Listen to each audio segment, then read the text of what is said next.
ایک آدمی محمود غزنوی کے پاس نا اپنا کیس لے کے آیا، مدعی بن کے آیا. اس نے کہا بادشاہ میرا کیس بڑا نرالا ہے. بادشاہ سلامت نے کہا وہ کس طرح؟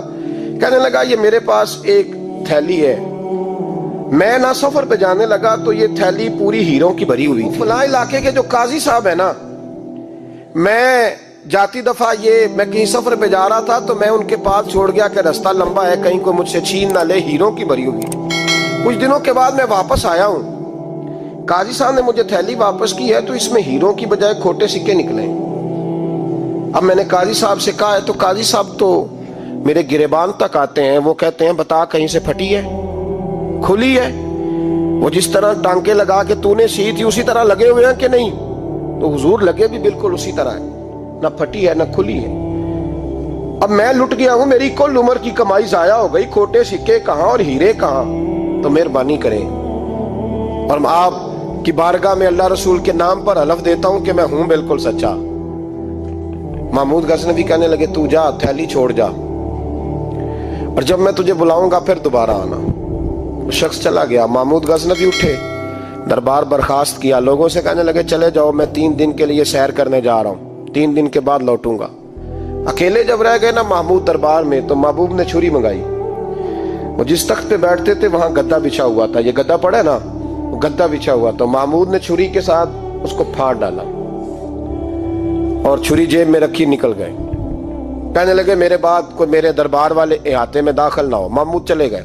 اب وہ صفائی کرنے والا جب آیا نا، اس نے آ کے دیکھا تو گدا تو پھٹا ہوا ہے. اس نے شور ڈال دیا، پہرے دار بھی آ گئے، فلاں صاحب بھی آ گئے، فلاں صاحب. اس نے کہا وہ خدا کے بندو، اس کا گدا پھٹ گیا ہے، وہ تو مار ڈالے گا. اس نے کہا تھا سوائے صفائی اور نگرانی والے کے دوسرا آئے کوئی نہ، اور یہاں آیا بھی کوئی نہیں. پہلے دن ہی پھٹا ہوا ہے تو لٹکا دے گا سب کو، کیا کریں؟ شور ہو گیا، سارے دربار کے ملازمین اکٹھے ہو گئے. ایک بندہ بولا، کہنے لگا فکر نہ کرو، میں کیسے بندے کو جانتا ہوں، اس طرح سیے گا کہ جس نے پھاڑا ہوگا اسے بھی پتہ نہیں چلے گا کہاں سے پھٹا تھا. ایسا بہترین رفو کرے گا کہ پتہ بھی. اس نے کہا یار ہم سارے 1 مہینے کی تنخواہ دیتے ہیں، تو بندہ بلا.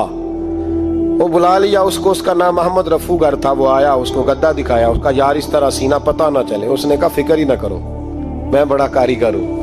بڑے بڑے کاریگر لوگ نہیں ہمارے ملک میں پائے جاتے، کوئی نشان چھوڑتے ہیں پیچھے بڑے. احمد رفو گر کہنے لگا اس طرح سیوں گا کہ پھاڑنے والے کو بھی پتہ نہیں. ان کا پیسے لے یار تو سی دے. اس نے سی دی، اگلے شام ہی لا کے بچھا دیا گدا. تیسرے دن بادشاہ سلامت آئے، آ کے پہلی نظر گدے پہ ڈالی. اس نے بلایا سب ملازمین کو، کہا کس نے سیا ہے؟ کہا جناب کیا ہوا؟ کہا یہ پھٹا ہوا تھا. کس نے؟ کہا نہیں پھٹا ہی نہیں. وہ کہنے لگے بنو بات، میں خود پھاڑ کے گیا تھا. تو بتاؤ صحیح سیا کس نے ہے؟ کہا جناب آپ پھاڑ کے گئے تھے تو بتایا کیوں نہیں؟ فرمانے لگے اسی لیے تو بتایا نہیں تھا کہ تم خود تحقیق کر لو. بلاؤ بتاؤ سیا کس نے. تو بلا لیا، احمد رفو گر آ گیا. اس کو جب بلا کے سامنے بادشاہ کھڑا کیا، کہا بھئی تو نے سیا ہے؟ کہنے لگا حضور آپ کے سارے ملازم کٹھے ہو کے آئے تھے، میری غلطی کوئی نہیں. کہا نہیں یار تو بڑا کاریگر ہے، میں نے اپنے ہاتھ سے پھاڑا تھا پر مجھے بھی نہیں پتا چل رہا کہاں سے پھٹا تھا. اچھا یہ بتا یہ تھیلی جو ہے یہ بھی تو نے سی تھی؟ اس نے کہا جی آپ کے خادم کا ہی کارنامہ ہے، وہ فلانے علاقے کے قاضی صاحب آئے تھے، اس میں سے ہیرے نکال کے تو کھوٹے سکے بھرے تھے، تو مجھے بھی تھوڑا سا حصہ ملا تھا. محمود نے سارے گواہ بھی اکٹھے کر لیے، ثبوت بھی اکٹھے کر لیے. پھر قاضی کو بلایا، پہلے سارے ثبوت اور گواہ کیس حل کر لیا. پھر ہمارے ہاں یہ حال ہوتا ہے کہ مدعی 2-3 ہفتے کے بعد خود ہی ہاتھ باندھ جاتا ہے، کہنا تسی میری جان چھڈو، مجرم پھڑو پاوے نہ پڑھو.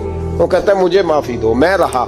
ظلم ہے نا، ظلم زیادتی ہے کہ جو بیچارہ اتنے سوال مجرم سے نہیں ہوتے جتنے مدعی سے ہوتے. آپ یقین کریں اتنے سوالات ہوتے.